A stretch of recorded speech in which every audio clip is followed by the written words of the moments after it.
Well, it's been an interesting few weeks. So, uh, yeah, I've already seen the the propaganda, if you will, and even people on my Facebook saying things along the lines of, "Okay, can everyone stop having a go at Boris now? He's doing the right thing, or he's finally done the right thing," or some crap like that. And those posts annoy me. They do. They annoy me quite a bit because yes, Boris has finally done the right thing. But it's taken 7 weeks. 7 weeks ago, experts in the UK were saying we should have been doing this. We should have been shutting down social events. We should have been self-isolating. They were saying this 7 weeks ago. Corbyn brought this up weeks ago. Boris did nothing. He sat on his hands, and until yesterday, the mentality was, well, we should all get it, and we should just accept that people are going to die. Not try to prevent people from dying, not taking active measures to uh, stem the to try and restrict the infection rates. We should just crack on and let people die. That has been the mentality for 7 goddamn weeks. So giving Boris Johnson credit at this point is exactly the same as crediting a man who has been sat outside a burning home for 15 minutes and then pulls out his phone and calls the fire brigade. Okay, you called the fire brigade, but you were still sat there for 15 minutes watching a damn thing burn. He's finally shut down pubs and social gathering events, but he still sat there for 7 weeks and did F all. Oh, no, it's probably not the best idea to go to the pub while his dad goes to the pub. No! The experts, the medical professionals, the people you should be listening to said, don't be doing this. You fucking idiots. Can't help but think if this was something that only affected the poor, Boris Johnson wouldn't have changed his tactic. So, how did we get here to this point? Because we still don't really know how many people in the UK actually have this virus. And the reason why we don't know is because we can't test. Oh, and that in itself is a number of issues. I've seen a number of people give different perspectives for this. Phil from A Different Bias was giving his perspective of isolation and things like that from a teacher's point of view. I work in social care. It's one of my jobs. So I'm going to give my opinion on that. Quite late to the punch, but there it is. So, as someone who works in social care, I look after adults with severe learning disabilities. I've worked in nursing homes, I've worked in domiciliary care, I've done pretty much all forms of care with the exception of child care and proper gate and guarded people.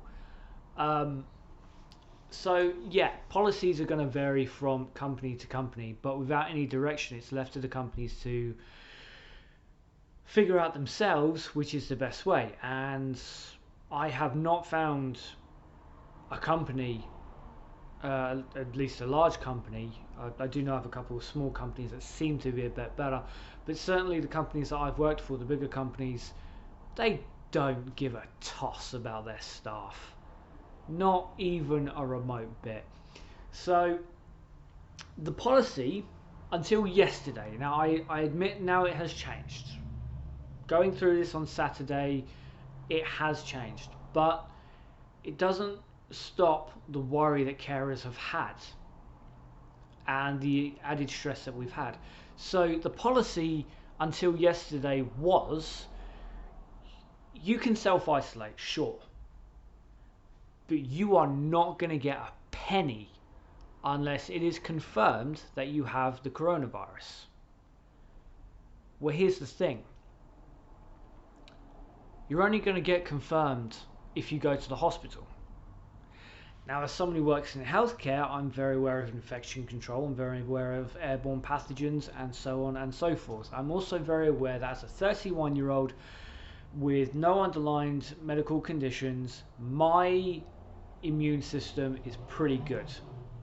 Okay, the issues I've got, none of them are with my immune system. So if I get the coronavirus, excuse me, breakfast. If I get the coronavirus, I'm not likely to be seriously ill. Maybe a light fever, like flu, something along those lines, but certainly not enough to make me go to the hospital.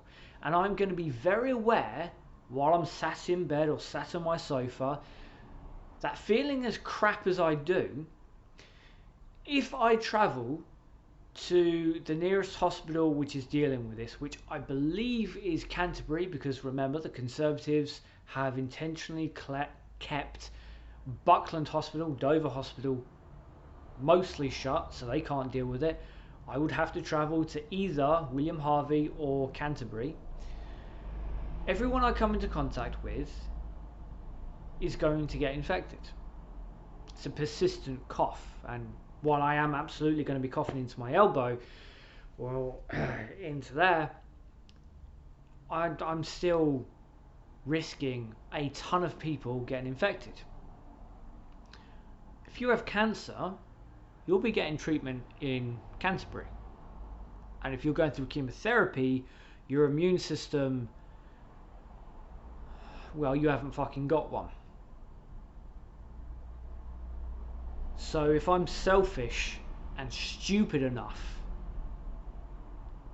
to go to Canterbury Hospital just so I can get confirmed, so that my company will pay me something while I'm not at work, I would have led to the deaths of God knows how many people, because that's how this works. So if I stay at home, I lose all pay no matter what. And if I go to the hospital to get confirmed, I'll get statutory sick pay. Less than £100 a week. That's a massive, massive loss of income. So there are people who are going to work. Now, fortunately, they've worked it out in my care home, and we now have people who have said if the place does go into lockdown, these people are going to come into work and they will stay in the care home for however long it takes, 2 to 3 weeks, however long it takes. But that's before we got to that point. There was a lot of worry, and even some of my colleagues that I work with, they're still worried, because are they going to be infected? If the house goes into shutdown, it's because we suspect someone's got the virus. We could have the virus and not be displaying symptoms. So are we going to stay at home and not get paid? Or are we going to go to another care home and risk that other care home going into lockdown the same as the one we work at? These are serious fears, these are serious worries. And underlying all of this, for us as carers, as people who get more abuse than is ever acknowledged, we also have the underlying issue of stress, because it's an incredibly poor paid job. There's a lot of carers who don't have the luxury of living in a flat. They have to live in a house share, which makes them lodgers. So all these new measures, even now, that the government have brought out in terms of helping people with rent and stopping people from being evicted, well, they don't affect lodgers. So there's still a ton of problems. Boris's biggest issue has been, how do I protect big business and the economy, not human life? You can say what you want about how China reacted, but when they acted, they shut down an entire city overnight. part of my job, one of the other jobs that I do, I am the social media manager for an archery company based in China. This archery company is nowhere near where the outbreak was. They got shut down and were not allowed to ship anything until the government, someone from the government, came, inspected, and greenlit. We're not allowed to ship anything. Here, oh no, you go to your football games, but probably shouldn't go to pubs. Football league steps in. Yeah, no, we're not going to have crowds. And now, 7 weeks later, again, 7 weeks later, Boris says, okay, yeah, we're going to shut down pubs. And again, the reason why they haven't done this before is because if they stop working on themselves, they can't claim any money back. And you have that dickhead who runs Weatherspoons. Oh, no one's passing the coronavirus in my pub. You have no way of knowing that, you twat. So, last bit of information. Guys, if you don't need to go out, don't go out. Yes, it sucks and it's shit, and today looks like it's going to be a really gorgeous day, but you might be fine. Can you say the same about your mum? Can you say the same about your nan, your granddad, your Doris down the road? You don't know who you're passing on the street. You don't know how other people's immune systems are. If someone's caring for their mum who's gone through cancer treatment, who's going through chemotherapy, you could pass on the virus and that would kill them. It's not worth it. We have PlayStations, we have YouTube and everything else. You know, you can take this time and, I don't know, get artistic, read Terry Pratchett's works. I mean, those are amazing books and there are so many of them. You can go, read Stephen King's It. You won't sleep, scary as hell, creepy as hell, many passages just outright wrong, but it's a long ass book and it will fill your time. Don't go out unless you need to. It's not just your lives. It's everyone else's. Apart from that, keep safe. Don't be a dickhead and go buy out 10 tons of fucking toilet roll.